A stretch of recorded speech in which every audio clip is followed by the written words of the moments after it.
사랑과 은혜가 풍성하신 주님, 오늘 하루를 시작할 때 가장 먼저 주님의 존전으로 나와 예배로 시작하게 하시니 감사를 드립니다. 지난 날의 연약함을 주님께 가지고 나아갑니다. 언제 어디서나 우리를 도우시고 우리를 사랑하시는 주님, 연약함 가운데 강함의 은혜로 채워주시고, 특별히 주님 붙잡고 세상을 살아갈 때 실족하고 실망하고 힘이 빠질 때가 많습니다. 그럴 때마다 주님을 더욱 신뢰하고 의지하게 하시고, 그래서 역전의 하나님, 바로 그 역전의 은혜를 경험하는 오늘 하루가 되게 하여 주시옵소서. 이 예배의 자리 가운데서 십자가의 기쁨과 구원의 감사가 넘쳐나길 원합니다. 우리의 마음을 정결하게 하시고 주님 만나고 돌아가는 귀한 예배의 자리가 될 수 있도록 인도하여 주시옵소서. 예수 그리스도의 이름으로 기도하옵나이다. 아멘. 함께 찬송가 88장 함께 찬송하시겠습니다.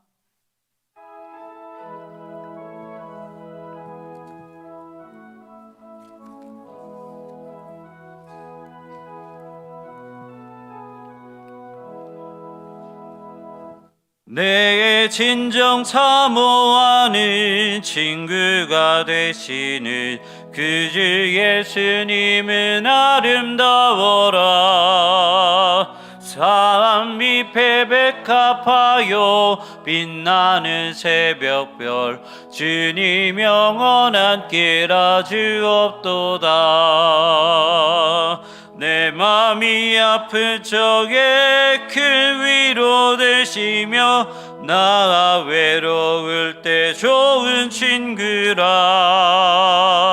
주는 저 산 밑에 백합 빛나는 새벽별, 이 땅 위에 비길 것이 없도다. 내 맘의 모든 염려, 이 세상 고락도 주님 항상 같이 하여 주시고, 시험을 당할 때에 악마의 개교를 즉시 물리치사 나를 지키네. 온 세상 날 버려도 주 예수 안 버려 끝까지 나를 돌아보시니. 주는 저 산 밑에 백합 빛나는 새벽별, 이 땅 위에 비길 것이 없도다. 내 맘을 다하여서 주님을 따르면 길이 길이 나를 사랑하시니. 물불이 두렵지 않고 장검도 겁없네. 주는 높은 산성 내 방패시라. 내 영혼 먹이시는 그 은혜 누리고 나 친히 주를 뵙기 원하네.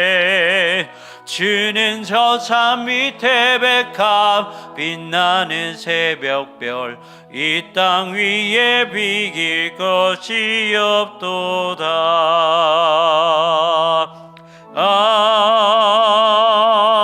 아멘.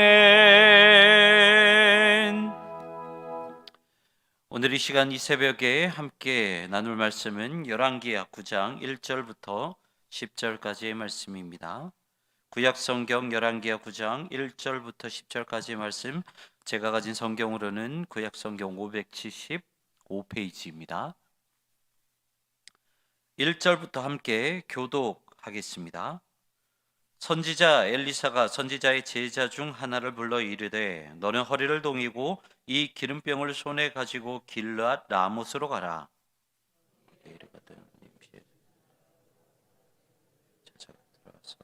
그의 형제 중에서 일어나게 하고 그를 데리고 골방으로 들어가 기름병을 가지고 그의 머리에 부으며 이르기를, 여호와의 말씀이 내가 내게 이 기름을 부어 이스라엘 왕으로 삼도록 하셨느니라 하고 곧 문을 열고 도망하되 지체하지 말지니라 하니.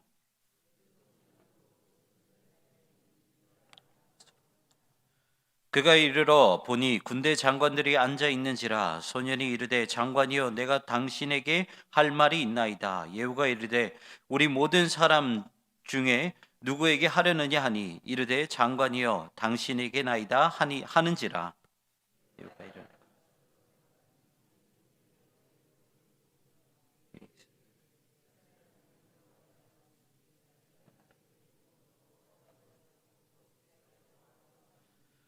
너는 내 주 아합의 집을 치라. 내가 나의 종 곧 선지자들의 피와 여호와 종들의 피를 이세벨에게 갚아주리라.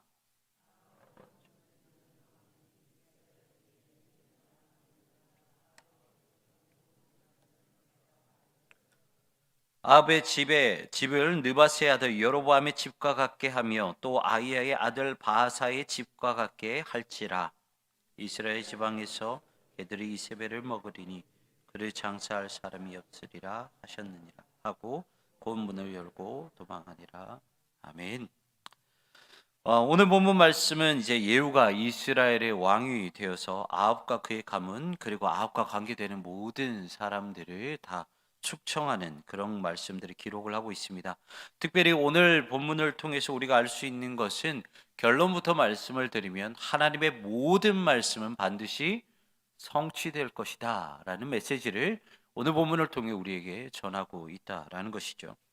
어제도 잠깐 말씀을 나눴지만 특별히 이 열왕기상 19장의 말씀이 오늘 그리고 어제 우리가 살펴본 열왕기하 8장과 9장의 말씀과 아주 긴밀한 관계를 맺고 있습니다. 그래서 다시 한번 그 말씀을 좀 더 상세하게 좀 한번 살펴봤으면 좋겠습니다.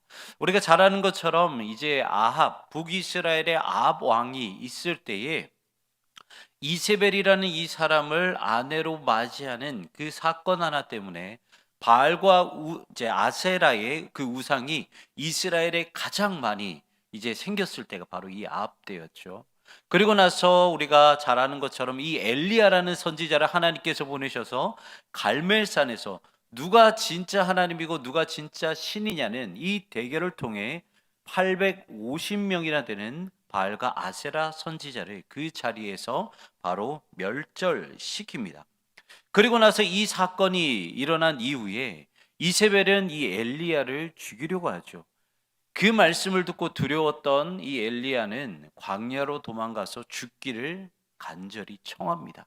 그때 하나님께서는 이 엘리야에게 세 가지 사명을 주십니다. 하나는 선지자 엘리사에게 기름을 부어 하나님의 예언자로 세워라. 그리고 하사엘에게 기름을 부어 아람의 왕이 되게 하라. 그리고 마지막으로 예후에게 기름을 부어 이스라엘의 왕이 되게 하라. 이 세 가지 사명을 받습니다. 그리고 이때가 언제냐면 바로 기원전 870년 전에 이 엘리야에게 하나님의 사명의 말씀이 전달됩니다. 그리고 이 말씀은 하나 둘씩 성취되기 시작을 한대요. 가장 먼저 엘리사가 엘리야에게 기름을 부음을 받음으로 말미암아 선지자가 됩니다. 그리고 하사엘이 또 왕이 되는데요. 이 사실 성경을 뒤져보면 하사엘이 기름 부음을 받았다라는 내용은 기록이 되어 있지 않습니다. 하지만 어제 우리가 살펴본 말씀처럼 하사엘이 아람의 왕이 되죠. 그리고 오늘 본문에서 예후가 드디어 이스라엘의 왕이 되기 위해 기름 부음을 받는 장면이 나옵니다. 그 중에서 오늘은 특별히 이 예후를 통해서 성취된 하나님의 말씀을 조금 더 디테일하게 상세하게 한번 살펴보도록 하겠습니다. 첫 번째는요, 예후가 기름 부음을 받을 것이라는 그 말씀이 성취가 됩니다. 열왕기상 19장 16절의 말씀을 같이 한번 읽어보도록 하겠습니다. 같이 읽겠습니다. 시작.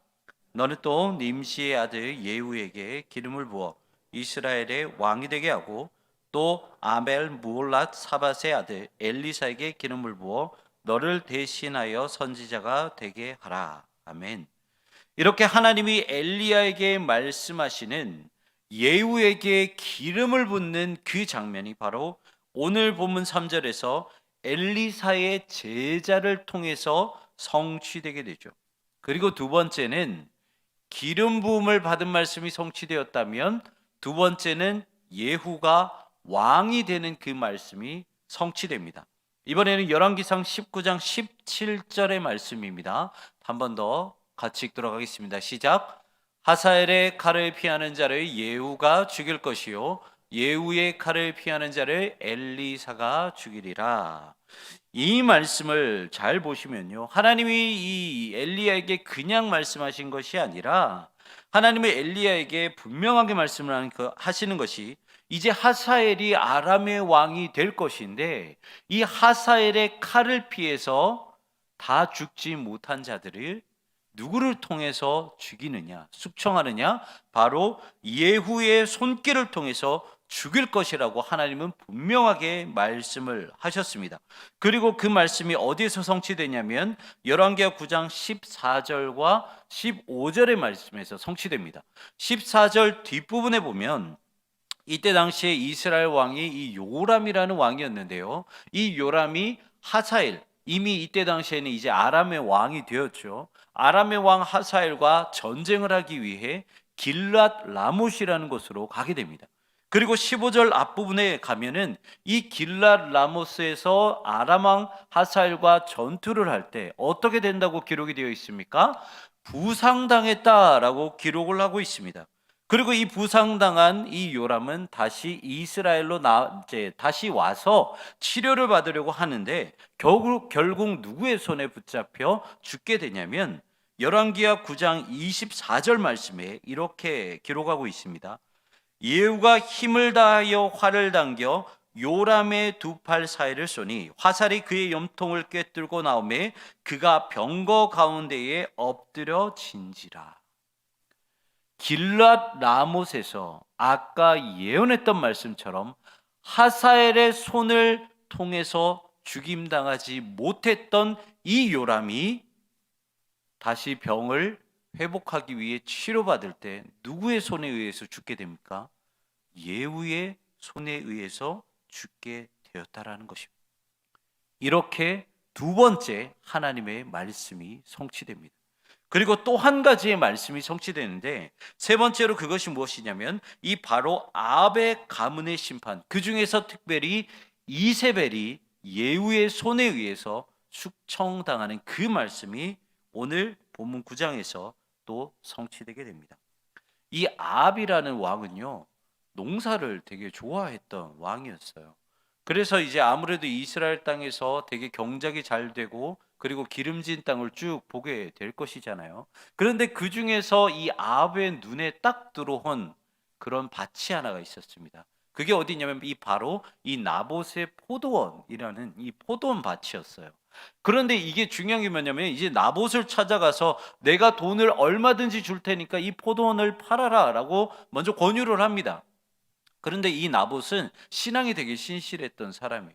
어찌 하나님께서 나에게 주신 그 땅을 내 마음대로 인간에게 팔 수 있겠느냐 하면서 왕임에도 불구하고 이 왕의 말씀을 거절합니다. 네, 한 번에 거절하게 돼요. 이 말씀을 들은, 이 말을 들은 이 아합은 그때부터 이제 근심에 빠지게 됩니다. 이 병이 걸릴 정도로 근심에 빠지게 돼요. 이 모습을 당연히 누가 보게 될까요? 아합의 아내였던 이세벨이 그 모습을 보게 됩니다. 그리고 나서 이세벨이 나봇을 찾아가서 부하들을 시켜서 이 나봇을 죽이게 되죠. 왜 죽이게 되냐면 이때 당시에 이스라엘 법 중에 한 가지가 무엇이냐면 이 주인이 없는 밭, 주인이 없는 땅은 자연스럽게 국가에 귀속된다라는 이 법이 있었어요. 그 법을 악용한 것입니다. 그래서 이세벨은 나봇을 죽여서 이 포도원을 가지고 자신의 남편이었던 아합에게 드리게 된 것이죠. 이 말을 하나님의 선지자 그때 당시에 엘리야가 그 말을 듣게 됩니다. 그리고 아합과 이세벨에게 찾아가서 경고의 말씀을 전하는데 그 말씀이 열왕기상 21장 19절에 기록이 되어 있습니다. 같이 한번 읽어보도록 하겠습니다. 시작. 너는 그에게 말하여 이르기를 여호와의 말씀이 내가 죽이고 또 빼앗았느냐 하고 하셨다 하고 또 그에게 이르기를 여호와의 말씀이 개들이 나봇의 피를 핥은 곳에서 개들이 내 피 곧 내 몸의 피도 핥으리라 하였다 하라. 아멘. 엘리야는 나봇을 죽이고 포도원을 빼앗은 이 아합과 이세벨에게 아주 무서운 경고의 말씀을 전합니다. 이세벨이 죽을 때 이 나봇이 피 흘렸던 그 땅에서 똑같이 이세벨의 피도 개들이 피를 핥게 될 것이다 라는 그 예언의 말씀을 했죠. 그리고 그 말씀이 열왕기하 9장 30절 이하에서 성취되게 됩니다. 이 예후는 이세벨을 죽이기 위해서 찾아갑니다. 이세벨은 자신의 마지막임을 예감을 하면서 아름답게 치장을 하고 창 곁에 있었죠. 그때 예후가 이 이세벨 옆에 있었던 두 명의 내시에게 나의 편이 되라고 말을 하면서 그들을 이제 그 두 명의 내시를 이제 섭외를 합니다. 그리고 나서 그 내시를 통해서 이세벨을 창 밖으로 던져버리죠. 그 창이 얼마나 높은지 아니면 그 바닥이 어떻게 되어 있는지는 모르겠지만 오늘 성경은 때로는 이 잔혹한 표현을 우리에게 말을 하고 있습니다. 예후가 이제 이세벨은 왕의 딸이기 때문에 그래도 장례를 치러주자, 그래서 신하들에게 그의 시신을 가지고 오라고 시켰을 때 성경은 뭐라고 기록을 하고 있냐면 머리와 팔과 다리밖에 남지 않았다라고 기록을 하고 있습니다. 그렇다면 이 몸뚱아리는 어디에 있을까요? 그 몸이 어디에 있는지, 어떻게 되었는지 열왕기하 9장 36절에 이렇게 말씀하고 있습니다. 돌아와서 전하니 예후가 이르되 이는 여호와께서 그 종 디셉 사람 엘리야를 통하여 말씀하신 바라. 이르시기를 이스라엘 토지에서 개들이 이세벨의 살을 먹을지라. 머리가 있고 팔이 있고 다리는 있지만 왜 몸통은 사라졌을까요? 하나님께서 열왕기상 21장에서 예언하신 그 말씀을 성취하기 위해 들개들이 이세벨의 몸을 먹었기 때문입니다.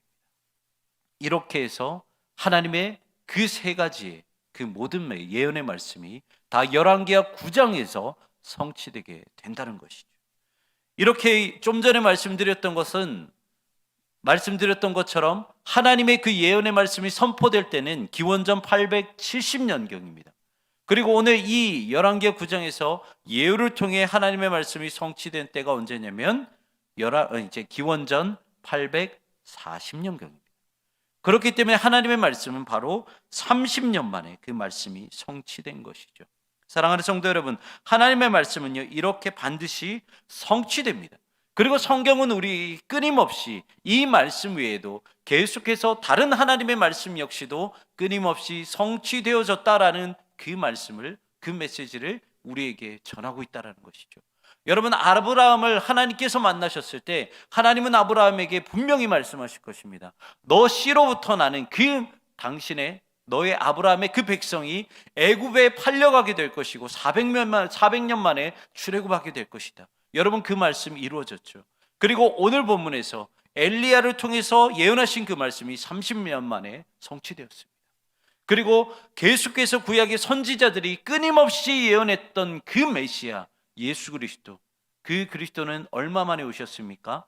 말라기 선지자를 마지막으로 400년 이후에 예수님이 이 땅 가운데 오심으로 그 말씀이 성취되었다라는 것을 알 수 있습니다. 이렇게 성경은요, 하나님의 말씀은 살아있고 말씀에 힘이 있다라는 것을 우리에게 끊임없이 알려주심으로 말미암아 우리로 하여금 하나님의 말씀을 의지하며 살아가게끔 만들어주고 있다라는 것입니다. 하지만 여기서 한 가지 문제가 발생을 합니다. 그게 무엇이냐면 이 시간에 대한 문제입니다. 하나님의 말씀의 그 성취함이 과연 언제 성취될 것인가, 시간에 대한 것이죠. 좀 전에 말씀을 드렸지만 어떤 것은 우리가 살아갈 수 있는 이 기간 내에 30년밖에 되지 않는 그 말씀이 성취될 때도 있습니다. 하지만 여러분들, 우리가 400년을 어떻게 살아갑니까? 그런데 하나님의 말씀은 때론 400년이라는 오랜 기간이 지나고 난 뒤에 성취될 때도 있다라는 것이죠. 그리고 예수님께서는 반드시 이 땅 가운데 다시 오시겠다고 하셨지만 수천 년이 지나고 난 뒤에도 아직 그 말씀은 우리에게 이루어지지 않고 있다라는 것입니다. 그렇기 때문에 하나님의 말씀이 반드시 성취된다라는 그 사실을 우리가 성경을 통해 안다고 할지라도 우리에게 늘 궁금증과 의문이 드는 것은 과연 그 말씀이 그렇다면 언제 성취가 될 것인가 라는 그 문제라는 것이죠. 그렇다면 이 성취의 시간에 대해서는 과연 우리가 어떻게 생각을 해야 될까요? 그것은 성취되는 시점이 아니라 성취의 과정을 중요하게 생각을 하면 된다라는 것입니다. 여러분, 우리가 길게 살펴본 말씀은요, 전부 엘리야 때 하나님께서 말씀을 주신 것입니다. 그렇다면 이 모든 말씀이 엘리야 당시에 다 성취가 되었나요? 엘리야에게 주신 하나님의 말씀이지만 엘리야 때 성취된 말씀은 고작 엘리사에게 기름을 부은 그것밖에 성취가 되지 않았습니다. 그렇다면 또 한 가지 질문도 한번 해보겠습니다. 엘리야에게 하나님의 말씀이 주어졌지만 엘리사에게 기름을 부은 그 말씀밖에 성취가 되지 않았죠. 그렇다면 엘리야는 하나님의 말씀을 대충 순종하고 대충 행동으로 옮겼습니까? 그것이 아니라는 겁니다.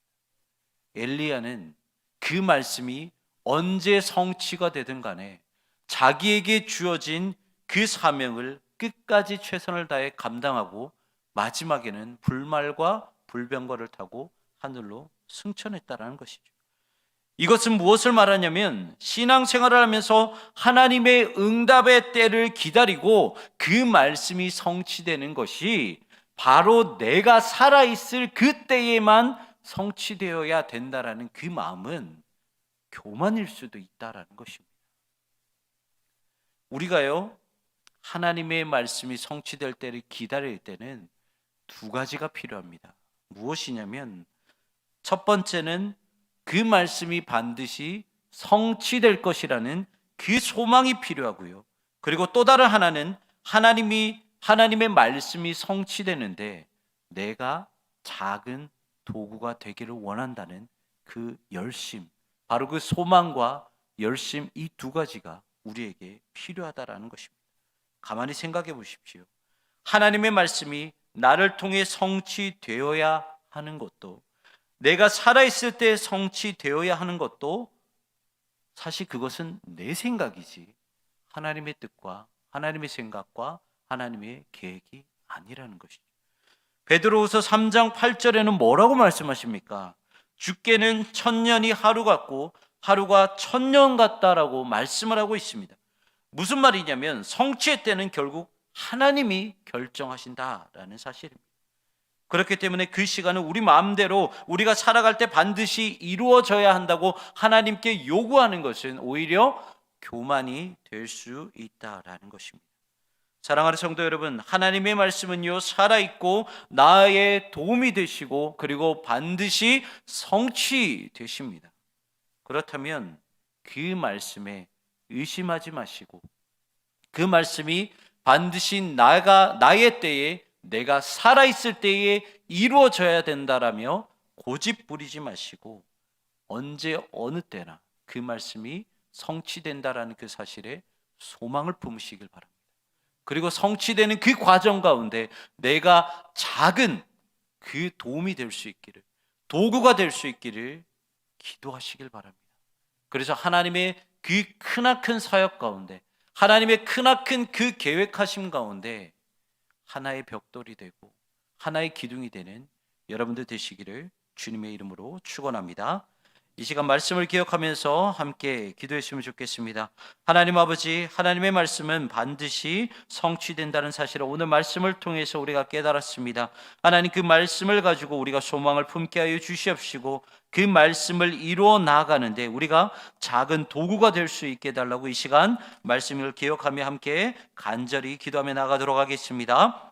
사랑이 많으신 하나님 아버지, 주님 아버지의 말씀은 살아있고 활력이 넘치고 주님 아버지 우리의 삶 가운데 주님 아버지 역사하시는 말씀임을 우리가 주님 아버지 오늘 귀한 말씀을 통해서 우리가 깨닫습니다. 하나님 아버지, 그러하기에 우리가 그 말씀을 의지하며 그 말씀에 우리가 도움을 구하며 하나님 아버지 그 말씀이 반드시 성취될 것이라는 그 소망을 품고 살아가기를 소망합니다. 그리고 주님 아버지 정말 아버지께서 예언하신 그 말씀이 반드시 나의 때에 이루어져야 한다 라고 주님 아버지 앞에 고집 부리고 있다면 하나님 아버지 그 교만한 마음을 내려놓게 하여 주시옵시고 오히려 하나님 아버지 그 원대한 그 사역과 하나님 아버지 원대한 계획 가운데 우리가 쓰임받을 수 있도록 하나님 아버지 우리가 열심을 다해 최선을 다해 하나님 아버지 앞에 나아가는 우리가 될 수 있도록 하나님 아버지 인도하여 주시옵소서. 하나님 아버지, 우리는 주님 아버지 기대하며 나아갑니다. 하나님 아버지께 아버지의 그 말씀은 성취되되 무엇보다 주님 아버지 우리에게 가장 귀한 그 약속, 하나님 아버지 예수 그리스도께서 다시 이 땅 가운데 오신다는 그 약속, 하나님 아버지 그 말씀에 소망을 품으며 우리가 나아가는 우리 모두가 될 수 있도록 인도하여 주시옵소서. 하나님 아버지 앞에 모든 것을 맡겨드리며 나아갑니다. 사랑과 은혜가 충만하신 하나님 아버지, 하나님의 말씀은 반드시 이루어지시고 성취되어 지십니다. 하나님 아버지, 그 말씀을 붙잡고 나아갈 때 하나님 아버지, 우리가 소망을 품게 하여 주시옵소서. 혹여나 우리 마음 가운데 아버지께서 우리에게 약속하신 그 말씀이 내가 살아있을 때 이루어져야만 한다라는 그 고집을 부리고 있다면 하나님 용서하여 주시옵시고, 오히려 우리가 그 마음, 그 연약한 마음 하나님 아버지 앞에 온전히 올려드리며 오히려 하나님 아버지의 그 원대한 그 사역, 그 원대한 계획 가운데 작게나마 쓰임받을 수 있도록 하나님께 간절히 기도하며 나아가는 우리 모두가 될 수 있도록 주님 인도하여 주시옵소서. 특별히 하나님, 이 말씀, 살아있고 생명력 넘치는 그 말씀 앞에 두렵고 떨리는 그 마음으로 서기를 소망합니다. 아합은 주님 아주 우상 바알과 아세라라는 우상을 섬기면서 자신의 그 나라가 영원할 것이라고 착각했지만 결국 하나님께서 세우신 그 사람들을 통해 멸절당했습니다. 하나님, 우리 또한 그렇게 될 수 있음을 두렵고 떨리는 마음으로 주님 아버지 바라보게 하여 주시옵소서. 그래서 늘 회개하게 하여 주시옵시고, 바라고 원하는 것은 하나님 아버지의 나라 가운데 주님 아버지 우리가 버림받은 자들이 되는 것이 아니라 오히려 그 나라를 확장하는데 귀하게 쓰임받는 우리 모두가 될 수 있도록 인도하여 주시옵소서. 오늘 하루 살아갈 때 하나님, 우리가 부딪히고 깨지는 그 일들이 참 많을 줄 압니다. 하지만 하나님, 그때마다 하나님 아버지 앞에 도움을 구하게 하여 주시되 하나님, 그 도움의 때를 우리에게 반드시 응답하실 그 하나님의 은혜를 사모하며 나아가는 우리 모두가 될 수 있도록 하나님 인도하여 주시옵소서. 감사드리며 예수 그리스도의 이름으로 기도하옵나이다. 아멘. 이 시간 간절히 가지고 나오신 기도 제목 가지고 하나님께 기도하며 나아가도록 하겠습니다.